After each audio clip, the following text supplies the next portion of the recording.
तो अब अपना सेकेंड पार्ट देखेंगे जिसमें अपन ट्राई कार्बोक्सिलिक एसिड साइकिल देखेंगे। अब यहाँ पे जो ट्राई कार्बोक्सिलिक साइकिल स्टार्ट होगा, कंडक्शन ऑफ एसिटाइल कोएंजाइम होगा ऑक्सिलो एसिटिक से और यील्ड करेगा सिट्रिक एसिड, और ये रिएक्शन कैटलाइज्ड होगा एंजाइम सिट्रेट सिंथेसिस जिसमें मॉलिक्यूल ऑफ CO रिलीज्ड होगा, सिट्रेट आइसोमराइज्ड होगा, आइसोसिट्रेट में यहाँ पे दो सक्सेसिव स्टेप ऑफ डीकार्बोक्सिलेशन होगा, formation of alpha ketoglutaric acid होगा, फिर सक्साइल कोएंजाइम होगा, remaining step of citric acid cycle में सक्सिनिल कोएंजाइम ऑक्सीडाइज होगा, अलाउ करेगा कंटिन्यू, और इस कन्वर्जन जब होगा सक्साइल कोएंजाइम को सक्सिनिक एसिड में तो एक मॉलिक्यूल ऑफ जीटीपी सिंथेसाइज होगा, ये सबस्ट्रेट लेवल फॉस्फोरिलेशन होगा, कपल्ड रिएक्शन में जीटीपी कन्वर्ट होगा, जीटीपी में synthesis of ATP from ADP होगा, और 3 पॉइंट है बच्चों साइकिल में जहां पे NAD+ रिड्यूस्ड होगा NADH+H+ में, और 1 पॉइंट है जहां पे FAD+ कन्वर्ट होगा FADH2 में, continued oxidation of acetyl coenzyme होगा ट्राई कार्बोक्सिलिक एसिड जिसमें रिक्वायरमेंट होगा कंटीन्यूअस रिप्लेसमेंट होगा ऑक्सिलो एसिटिक एसिड का जो कि फर्स्ट मेंबर होगा, और साथ ही साथ बच्चों यहाँ पे रीजनरेशन ऑफ NAD+ FAD+ होगा, NADH और FADH2 रिस्पेक्टिवली। से समरी क्वेश्चन है बच्चों फेज ऑफ रेस्पिरेशंस का, pyroxidity for NAD+, FAD+, 2H2 plus ADP plus phosphate mitochondrial matrix 3CO2 पर 4 NADH plus H plus FADH2 plus ATP है। बच्चों यहाँ पे आप देख सकते हो एसिटाइल कोएंजाइम हमारा ऑक्सिलोएसिटिक के साथ मिला, सिट्रिक एसिड बनाया, फिर एक CO2 निकला, NAD+H+ भी ये अल्फा कीटोग्लूटरिक एसिड, फिर एक CO2 निकला बच्चों, 4 कार्बन सक्सिनिल कोएंजाइम में बना सक्सिनिक एसिड, फिर यहाँ पे FAD+ FADH2 में कन्वर्ट हुआ मैलिक एसिड बना, फिर ऑक्सिलोएसिटिक बना। तो यहाँ पे 3 बार NAD+ NADH2 में रिड्यूस हो रहा है, एक बार FAD+ FADH2 में हो रहा है, ठीक है। अब यहाँ पे देखो ग्लूकोज ब्रेक डाउन होगा, रिलीज होगा CO2 और 8 मॉलिक्यूल्स ऑफ NAD+ A+ और 2 FADH2 सिंथेसाइज होगा, 2 molecule of ATP in tricarboxylic acid cycle. और तुम वॉन्डरिंग हो गए कि डिस्कस करेंगे रिस्पिरेशन में जहाँ पे O2 आया ही नहीं पिक्चर में, जो कि अपन ने प्रॉमिस किया था कि large number of ATP synthesize होगा। क्या रोल है NAD+H+ का और FADH2 का जो कि सिंथेसाइज हुआ है, अपन अंडरस्टैंड करेंगे रोल ऑफ O2 को रिस्पिरेशन में और कैसे देखेंगे ATP सिंथेसाइज हुआ है। अब अपन लास्ट स्टेप देखेंगे हमारा है इलेक्ट्रॉन ट्रांसपोर्ट सिस्टम और ऑक्सीडेटिव फॉस्फोरिलेशंस के बारे में। तो यहाँ पे फॉलोइंग स्टेप होगा जिसमें क्या होगा, release utilization energy stored NAD+ FADH2 होगा, ये कंप्राइज्ड होगा जहाँ ऑक्सीडाइज होगा इलेक्ट्रॉन ट्रांसपोर्ट सिस्टम से इलेक्ट्रॉन यहाँ पे पास होगा O2 जिसमें फॉर्मेशन होगा H2 होगा, ये जो मेटामोलिक पाथवे होता है इसमें इलेक्ट्रॉन पास होगा one carrier to another, this the electron transport system होगा जो कि प्रेजेंट होगा इनर माइटोकॉन्ड्रियल मेम्ब्रेन में। जो इलेक्ट्रॉन्स होंगे फ्रॉम NADH से कार्ब कॉम्प्लेक्स फर्स्ट में प्रोड्यूस्ड होगा माइटोकॉन्ड्रियल मैट्रिक्स में, during citric acid cycle oxidize होगा NADH डिहाइड्रोजन कॉम्प्लेक्स फर्स्ट में, और इलेक्ट्रॉन ट्रांसफर होंगे यूबिक्विनोन में लोकेटेड होगा within the inner membrane. अब यूबिक्विनोन बच्चों रिसीव करेगा रिड्यूसिंग इक्विवेलेंट को वाया FADH2 कॉम्प्लेक्स सेकंड में जो कि जनरेटेड होगा during oxidation of succinate in the citric acid cycle. अब रिड्यूस्ड यूबिक्विनोन ऑक्सीडाइज होगा, ट्रांसफर ऑफ इलेक्ट्रॉन करेगा cytochrome C via cytochrome BC1 complex third. Cytochrome C small protein होगा जो कि अटैच्ड होगा outer surface of inner membrane और act करेगा mobile carrier for transfer of electron between complex third and complex fourth. Complex fourth का बच्चों cytochrome C oxidised complex है जिसमें साइटोक्रोम A और 3 होगा, 2 कॉपर सेंटर होगा बच्चों याद रखना कॉम्प्लेक्स 4 इंपॉर्टेंट होता है, साइटोक्रोम C ऑक्सीडाइज्ड कॉम्प्लेक्स इसमें साइटोक्रोम A और A3 होगा, 2 कॉपर सेंटर होगा। जब इलेक्ट्रॉन पास होगा one carrier to another via complex first to fourth electron transport system में, यहाँ पे कपल्ड होगा ATP सिंथेसिस होगा, प्रोडक्शन ऑफ ATP होगा ADP से, और इनऑर्गेनिक फॉस्फेट यहाँ पे जो number of ATP molecule synthesize होगा डिपेंड करेगा नेचर ऑफ इलेक्ट्रॉन डोनर पे। बच्चों 1 मॉलिक्यूल ATP का NADH का ऑक्सीडेशन होगा तो यहाँ पे 3 मॉलिक्यूल ऑफ ATP मिलेगा, लेकिन 1 मॉलिक्यूल FADH2 बनेगा बच्चों तो 2 मॉलिक्यूल ऑफ ATP मिलेगा।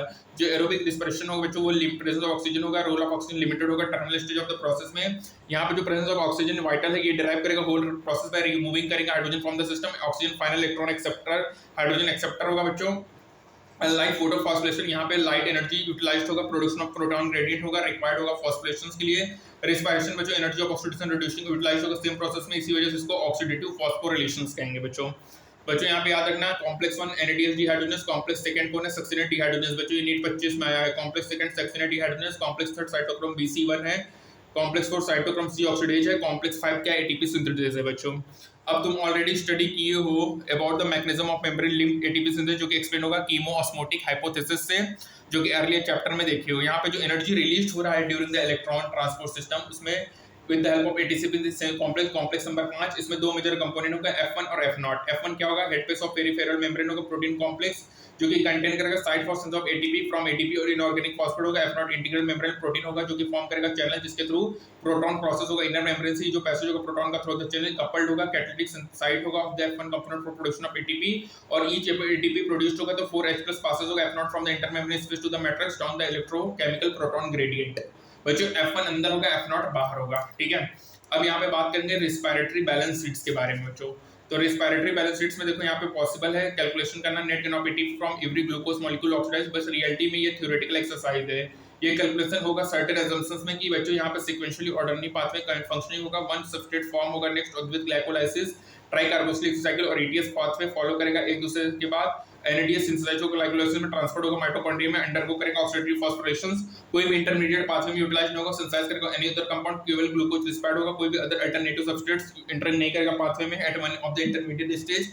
इस kind of agencies really valid होंगे, लिविंग सिस्टम से पाथवे में वर्क साइमल्टेनियसली करेगा और ये प्लेस नहीं होगा one after another, substrate enter करेगा पाथवे में विड्रॉन होगा और यहाँ पे एटीपी यूटिलाइज्ड होगा, एंजाइमेटिक रिएक्शंस कंट्रोल होगा मल्टीपल मींस, और यूजफुल एक्सरसाइज करना, एप्रिशिएट करना ब्यूटी और efficiency of living system in excretion storing energy.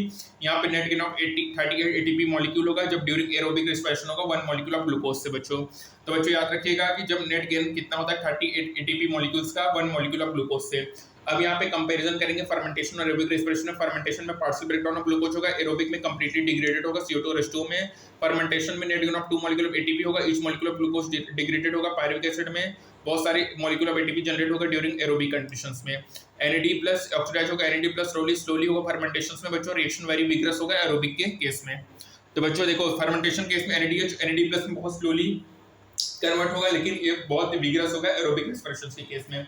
एम्फीपोलिक pathway बच्चों ग्लूकोज फेड सब्सट्रेट होगा और रेस्पिरेशन में सभी कार्बोहाइड्रेट कन्वर्ट होंगे ग्लूकोज में जब यूज्ड होंगे फॉर रेस्पिरेशन, अदर सब्सट्रेट रिस्पायर्ड होंगे और ये मेंशन्ड अर्लियर है, ये इंटर नहीं करेंगे रेस्पिरेटरी पाथ में फर्स्ट स्टेप। और यहाँ पे पॉइंट देखेंगे बच्चों, फैट जो होता है वो ब्रेक डाउन होगा ग्लिसरॉल फैटी एसिड में, फैटी एसिड रिस्पायर्ड होगा, ये डिग्रेडेड होगा, एसिटाइल कोएंजाइम इंटर करेगा पाथवे में, ग्लिसरॉल इंटर करेगा पाथवे में, कन्वर्ट होगा पीजीएल में, प्रोटीन डिग्रेडेड होगा, प्रोड्यूस इंडिविजुअल अमीनो एसिड डिमिनेशंस होगा डिपेंड ऑन देयर स्ट्रक्चर, जो कि इंटर करेगा pathway with in the Krebs cycle, और कुछ पायरुवेट और एसिटाइल कोएंजाइम होगा। जो रेस्पिरेशन होगा इसमें ब्रेकिंग डाउन ऑफ सब्सट्रेट होगा, इसको अपन कहेंगे कैटाबोलिक और कैटाबोलिक पाथवे बच्चों डिस्कस करेंगे।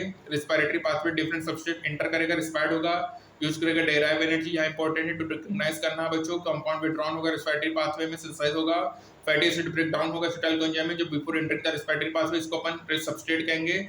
जब ऑर्गेनिज्म नीड होगा सिंथेसाइज फैटी एसिड तो एसिटाइल कोएंजाइम विड्रॉन होगा रिस्पिरेटरी पाथवे से, इसको अपन कम्स पिक्चर में आएगा, ठीक है, सिंथेसिस करेगा तो during breakdown and synthesis of protein to respiratory intermediate form करेगा लिंक। ब्रेकडाउन जो होगा उसको कैटाबोलिज्म कहेंगे और सिंथेसिस को एनाबोलिज्म कहेंगे बच्चों। रेस्पिरेटरी पाथवे इन्वॉल्व होता है बोथ एनाबोलिज्म और कैटाबोलिज्म, ठीक है, इसीलिए इसको एम्फीपोलिक पाथवे कहते हैं बच्चों।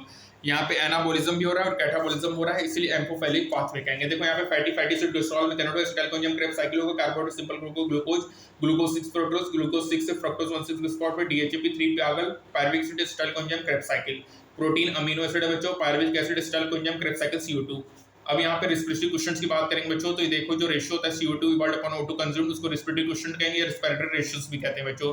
तो याद रखिएगा रेस्पिरेटरी क्वेश्चन का दूसरा नाम रेस्पिरेटरी रेशियो भी होता है। जो रेस्पिरेटरी क्वेश्चन होता है डिपेंड करेगा टाइप ऑफ रेस्पिरेटरी सब्सट्रेट जो कि यूज्ड होगा ड्यूरिंग रेस्पिरेशंस। जब कार्बोहाइड्रेट का यूज करेंगे as a substrate for complete oxidize तो रेस्पिरेटरी क्वेश्चन 1 होगा क्योंकि equal amount of CO2 O2 involve होगा, ठीक है, तो कार्बोहाइड्रेट का 1 होगा बच्चों। और जो फैट्स होता है उसका रेस्पिरेटरी क्वेश्चन लेस देन 1 होगा, फैट का 0.7 होगा, ट्रिपलमेटिन और C51H19 और 60 होगा। जब प्रोटीन रेस्पिरेटरी सब्सट्रेट होगा तो रेशियो 0.9 होगा, फैट के केस में 0.7 होगा बच्चों। और यहाँ पे इंपॉर्टेंट है रिकॉग्नाइज करना कि सभी living respiratory substrate more than 1 होगा, प्योर प्रोटीन और फैट कभी भी यूज नहीं होता एज अ रेस्पिरेटरी सब्सट्रेट, ठीक है। लिविंग ऑर्गेनिज्म का रेस्पिरेटरी सब्सट्रेट मोर देन 1 होगा, प्योर प्रोटीन और फैट कभी भी यूज नहीं होगा एज अ रेस्पिरेटरी सब्सट्रेट्स। अब बात करेंगे जो समरी के बारे में, तो प्लांट अनलाइक एनिमल्स उसमें कोई भी स्पेशल सिस्टम नहीं होगा फॉर गैसियस एक्सचेंज, सिस्टम एसिस्टोमेटा एंड लिंक डायरेक्टिकस अलाउ करेंगे एक्सचेंज बाय डिफ्यूजन। सभी लिविंग में प्लांट में सरफेस एक्सपोज्ड टू एयर होगा, जो ब्रेक डाउन होगा उसमें क्या होगा, ऑक्सीडेशन होगा, release of lot of energy होगा, सेलुलर रेस्पिरेशन होगा, ग्लूकोज फैट सब्सट्रेट होगा रेस्पिरेशन में, फैट और प्रोटीन ब्रेक डाउन करेगा, yield energy initial stage cellular respiration का साइटोप्लाज्म होगा, ईच मॉलिक्यूल ब्रेक डाउन होगा, series of enzyme catalysed reaction होगा, 2 member of molecule of pyruvic acid में। इस प्रोसेस को अपन ग्लाइकोलाइसिस कहेंगे, जो फेट ऑफ पायरुवेट डिपेंड करेगा ability of oxygen and organism में under anaerobic condition lactic acid fermentation, alcoholic fermentation आकर होगा, फर्मेंटेशन अंडर एनारोबिक कंडीशंस होगा, मेनी प्रोकैरियोट्स इनिशियली यूकैरियोट्स और जर्मेटिंग सीड्स में। यूकैरियोटिक ऑर्गेनिज्म से aerobic respiration presence of oxygen होगा, pyruvate से ट्रांसपोर्टेड होगा, माइटोकॉन्ड्रिया में converted acetyl coenzyme with the release of CO2 होगा, एसिटाइल कोएंजाइम इंटर करके ट्राइकार्बोक्सिलिक पाथवे जो कि क्रेब्स साइकिल जो कि ऑपरेट होगा मैट्रिक्स ऑफ द माइटोकॉन्ड्रिया में, जो NAD+H+ FADH2 जनरेटर होगा क्रेब्स साइकिल में, जो एनर्जी ये मॉलिक्यूल का होगा as well as NADPH+ synthesize होगा ड्यूरिंग ग्लाइकोलाइसिस, यूज्ड होगा ATP सिंथेसाइज करने में, जो कंप्राइज होगा through system of electron carrier, जिसको इलेक्ट्रॉन ट्रांसपोर्ट सिस्टम जो कि लोकेटेड होगा इन ऑफ द माइटोकॉन्ड्रिया में। जो इलेक्ट्रॉन्स होंगे वो मूव होंगे थ्रू द सिस्टम, रिलीज करेंगे इनफ एनर्जी जो कि ट्रैप्ड होंगे, सिंथेसाइज करेंगे ATP को, इसी को अपन ऑक्सीडेटिव फॉस्फोरेशंस कहेंगे। इस प्रोसेस में O2 अल्टीमेटली एक्सेप्टर होगा, इलेक्ट्रॉन्स का रिड्यूस्ड होगा वाटर में। जो रिस्पिरेटरी पाथवे होता है एम्फीबोलिक पाथवे होगा, इसमें बहुत एनाबोलिज्म और कैटाबोलिज्म होगा। जो रिस्पिरेटरी क्वेश्चन होता है वो डिपेंड करेगा टाइप ऑफ रिस्पिरेटरी सब्सटेंस में जो कि यूज्ड होगा ड्यूरिंग रिस्पिरेशंस। ठीक है बच्चों, तो जो रिस्पिरेटरी क्वेश्चन होता है वो डिपेंड करता है टाइप ऑफ रिस्पिरेटरी सब्सटेंस जो कि यूज्ड होगा ड्यूरिंग रिस्पिरेशंस। ठीक है, और रिस्पिरेटरी पाथवे एम्फीबोलिक पाथवे इसमें एनाबोलिज्म और कैटाबोलिज्म दोनों होगा। O2 अल्टीमेटली एक्सेप्टर होगा ऑफ इलेक्ट्रॉन जो कि रिड्यूस्ड होगा वाटर में। इलेक्ट्रॉन ट्रांसपोस्टम लोकेटेड होगा inner membrane of the mitochondria में बच्चों। ठीक है, तो याद रखना लिविंग ऑर्गेनिज्म्स में रिस्पिरेटरी सब्सटेंस मोर देन 1 होगा। प्योर प्रोटीन और फैट कभी यूज नहीं होता है रिस्पिरेटरी सब्सटेंस। प्रोटीन का 0.9 होगा, फैट का 0.7 होगा। ट्रिपलमेटिन C51H98O6 होगा बच्चों, और कार्बोहाइड्रेट का 1 होगा। रेस्पिरेटरी क्वेश्चन का दूसरा नाम रिस्पिरेटरी रेशियो होगा, volume of CO2 evolved upon volume of O2 consumed होगा बच्चों। बच्चों याद रखना हमारा जो रिस्पिरेशन होता है एम्फीबोलिक पाथवे होगा, इसमें कैटाबोलिज्म भी होगा और एनाबोलिज्म भी होगा बच्चों। ठीक है, ये हो गया इंपॉर्टेंट, ये बात इंपॉर्टेंट आपको याद रखना है बच्चों। और याद रखना फर्मेंटेशन में क्या होगा, partially break down of glucose होगा, एरोबिक में कंप्लीटली डिग्रेडेड होगा CO2 रेस्टो में। फर्मेंटेशंस में केवल 2 मॉलिक्यूल ऑफ ATP का नेट गेन होगा, NADH ऑक्सीडाइज होगा NAD plus slowly in fermentation, और ये वैल्यू विग्रेस होगा in case of aerobic respiration. ठीक है बच्चों, याद रखना कॉम्प्लेक्स 1 NADH डिहाइड्रोजन से, complex second succinate dehydrogen, complex third cytochrome B/C1 है, कॉम्प्लेक्स 4 साइटोक्रोम C ऑक्सीडेज है, कॉम्प्लेक्स 5 ATP सिंथेसिस है बच्चों। बच्चों याद रखना कॉम्प्लेक्स 4 में 2 कॉपर सेंटर होगा, साइटोक्रोम A और A3 होगा बच्चों। ठीक है, ये भी इंपॉर्टेंट है बच्चों। ठीक है, और एक मॉलिक्यूल ऑफ NADH से 3 मॉलिक्यूल ऑफ ATP बनेगा, 1 मॉलिक्यूल ऑफ FADH से 2 मॉलिक्यूल ऑफ ATP बनेगा। तो बच्चों इसी के साथ हमारा ये चैप्टर खत्म होता है। मिलते हैं नेक्स्ट टर्म में, तब तक के लिए स्टे ट्यून्ड। Thank you.